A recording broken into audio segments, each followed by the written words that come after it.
हरिओम। सभी सावधान हो जाएं एक बार और अंगुली अंगूठे से मिलाकर मेरे साथ ओम के ध्वनि बोले।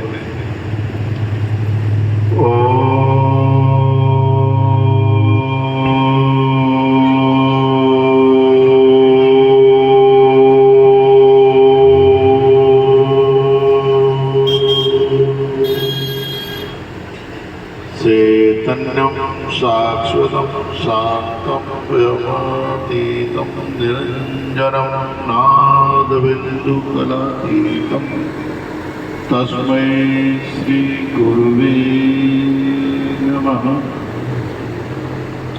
नीलाम्बुजश्यामलं कोमलाङ्गं सीतासमारोपितभाग्यवान् पाणो महाचायकचारुचापम् नमामि रामं रघुवंशनाथं वसुदेवसुतं देवं कंचचाणूरमर्दनं देवकी परमानन्दं कृष्णं वन्दे जगद्गुरु कृष्णं वन्दे जगद्गुरु।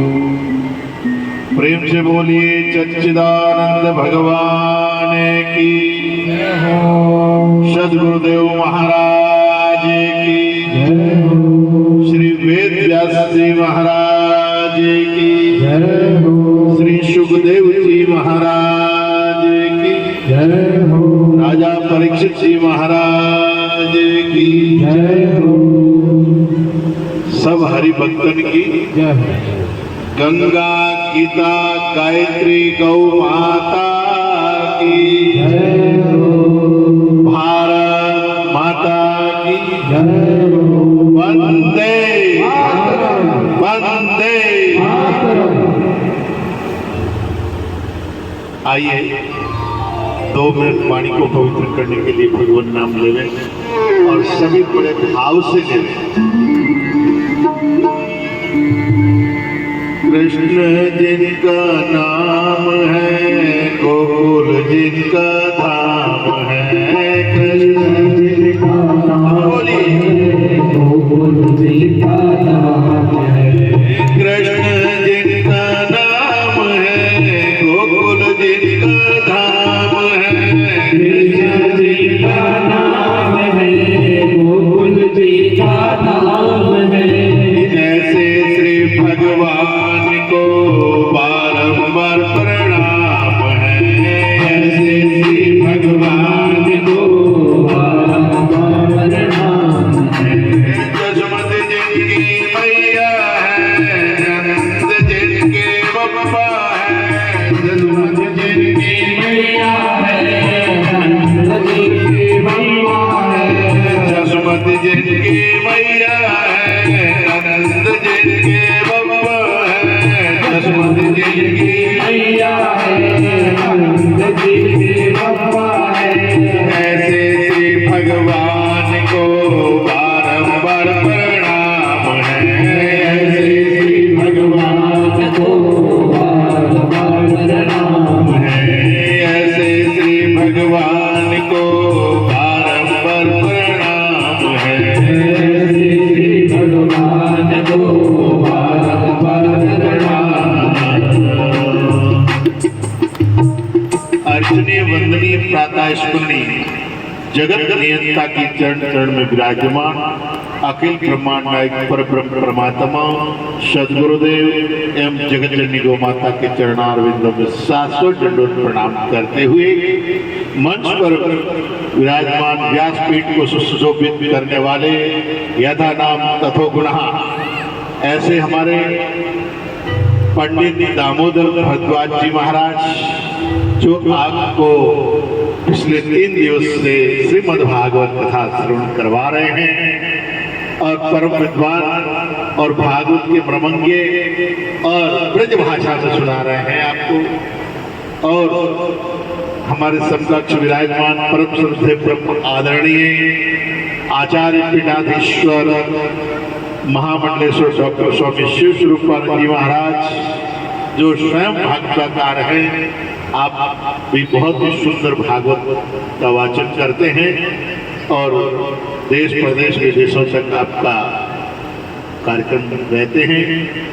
और इधर हमारे मूल पाठ करने वाले पंडित जी और सुमधुर संगीतकार और हमारे ये म्यूजिक वाले भाई और इस सभा में भक्तिमय करुणामय जगदम्बा अम्बा अम्बालिका भवानी के स्वरूप में मेरी माताएं बहनें एवं जगत पिता ब्रह्मा के स्वरूप में सज्जनों बंधुओं एवं भाइयों, ब्रह्मांड में होनहार तारों की टिमटिमाते हुए और इस व्यवस्था में व्यवस्थित जो व्यवस्था कर रहे हैं झूमरलाल राधित जी, जो कि रात दिन लगे हुए हैं और वह गौशाला आए और बोले कि महाराज आपको आना अनिवार्य है, आपको इस कार्यक्रम में आना है।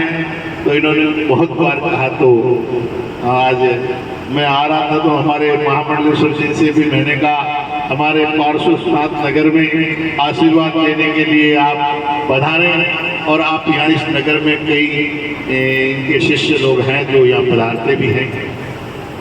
तो बहुत सुंदर अभी आपने महामंडलेश्वर जी से आशीर्वाद ग्रहण किया। भागवत की महिमा अनंतता है, जो इस मुख से या सहस मुख से भी नहीं वाचन हो सकता उसकी महिमाओं का। ये एक ऐसा फल है सज्जनों, जैसे जितने भी दुनिया में आपने फल देखे होंगे उस फल के अंदर गुठली अवश्य होती है और ऊपर छिलका अवश्य होता है। तो हमेशा छिलका और गुठली कड़वे होते हैं। कोई भी फल का छिलका उठा के देखिए कड़वा होता है और गुठली को अंदर से निकाल के देखोगे तो कड़वी होगी। परंतु श्रीमद् भागवत एक ऐसा फल है जिसमें न गुठली है न छिलका, केवल गुदा ही गुदा है। जो पान करे उसका बेड़ा पार हो जाएगा।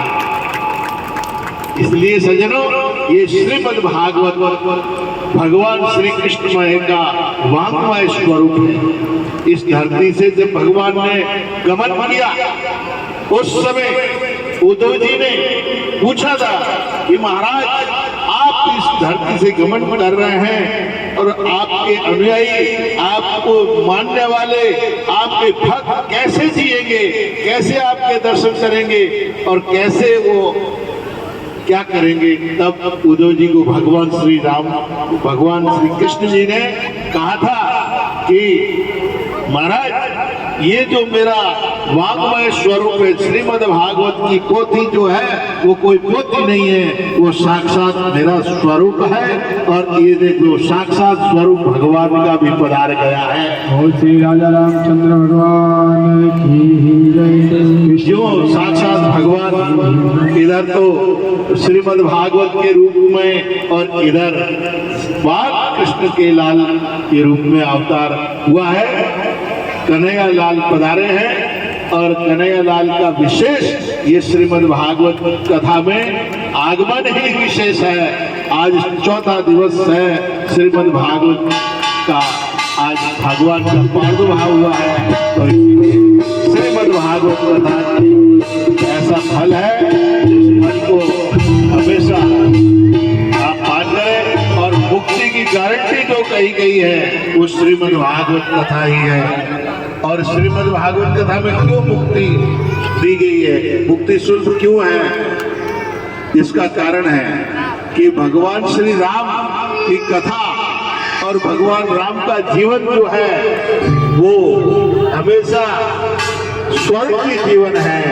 उसके जो भगवान के पद चिन्हों पर चलता है उसके घर में सुख शांति समृद्धि भाईचारा और प्रेम बढ़ता है। वो हमेशा संसार स्वर्ग बन जाता है। और भगवान श्री कृष्ण का जो वाङ्मय स्वरूप है और भगवान श्री कृष्ण के श्रीमद् भागवत को ग्रहण करता है, श्रवण करता है, उसकी मुक्ति निश्चित इसलिए है क्योंकि भगवान श्री कृष्ण स्वयं मोक्ष के दाता है।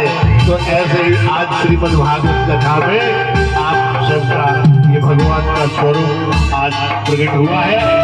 आप ये बोलिए जय कन्हैया लाल की।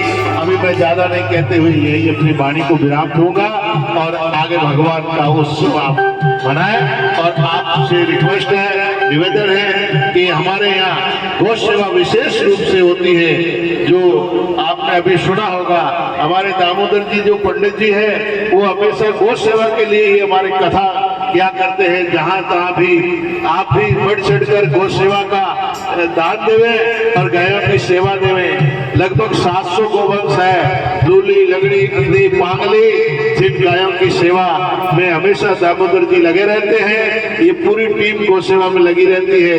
तो एक गौशाला तो पाली रोड पे आप जाएंगे तो काकानी में है, जो स्वामी ज्ञान स्वरूपानंद गौ सेवा संस्थान के नाम से है, जहाँ पर नेत्रहीन गाय है और पैर कटे हुए गाय है, विकलांग गाय है और बंदी टोकरे हैं। दूसरा इधर बाड़मेर रोड पे जाएंगे तो बोरोनाडा जहाँ बॉर्डर लगा है बोर्ड, वहाँ पर महादेव गौशाला के नाम से है। और आरती नगर सामने ही जो थार के सामने पेट्रोल पंप के सामने आनंद धाम गौशाला है, यहाँ पर लगभग 500 गोवंश है और वहाँ पर 200-250 गोवंश है, वहाँ सेवा होती है।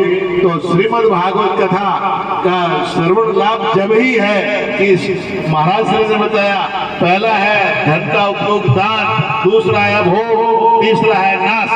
अगर दूसरा नहीं कर सको तो पहला न कर सको तो दूसरा करो, दूसरा नहीं तो तीसरा तो नाश हो ही जाएगा, क्योंकि कोई छापा पड़ जाएगा या चोरी हो जाएगी या आग लग जाएगी तो जल जाएगा धन। इसीलिए पहला शुभ धन जो है दान करो, दूसरा भोग करो, अपना जीवन में आनंद लो। इसीलिए भागवत कथा श्रवण सफल जब ही होगी कि आप अपने धर्म से धन से धर्म करेंगे, धर्म से दान करेंगे और दान से मुक्ति होगी। ये श्रीमद् भागवत कथा का फल है। आप श्रवण करें और आप हरिद्वार पधारें कभी भी तो हरिद्वार में आपका आश्रम है और उस आश्रम पे आप रुके आराम से 2 दिन, 10 दिन, 15 दिन, जितना दिन भी आप चाहो वहाँ रहें और आराम से हरिद्वार के दर्शन करें, ऋषिकेश के दर्शन करें और वृंदावन पधारें तो महाराज श्री का आश्रम है, वहाँ आप रहें और हमेशा वही ठाकुर जी के दर्शन करें। और ये आपको शीघ्र ही होता है, आप पधारें। और ये आप तो पास में शक्ति नगर में ही है महाराज जी का, और दामोदर जी और हम उधर पाल कोरनड़ा में उधर हैं, तो आप जरूर पधारें। मैंने भी यहाँ आपके पास में गुलजार नगर है ना, यही पास ही पड़ रहा है। गुलजार नगर में 2009 में हमने चातुर्मास किया था श्रीयादेव मंदिर के अंदर और वहाँ से भी कई भक्त हैं, तो यहाँ पर भी मेरा भी आना जाना रहता है। तो आप लोग सब पधारें और गौ सेवा करें और बढ़ चढ़ करें। बस इन्हीं शब्दों के साथ वाणी को विराम। हरिओम तत्सत, हरिओम तत्सत। और दामोदर जी के लिए खूब दीर्घायु रहे, स्वस्थ रहे, सुंदर रहे। ये इस नगर में जो भागवत कथा हो रही है और दोबारा आप जल्दी से भागवत हो, जिससे आप सभी भक्तों की मोक्ष की प्राप्ति हो। बस हरिओम तत्सत। जोरदार बोलो सद्गुरुदेव की। आइए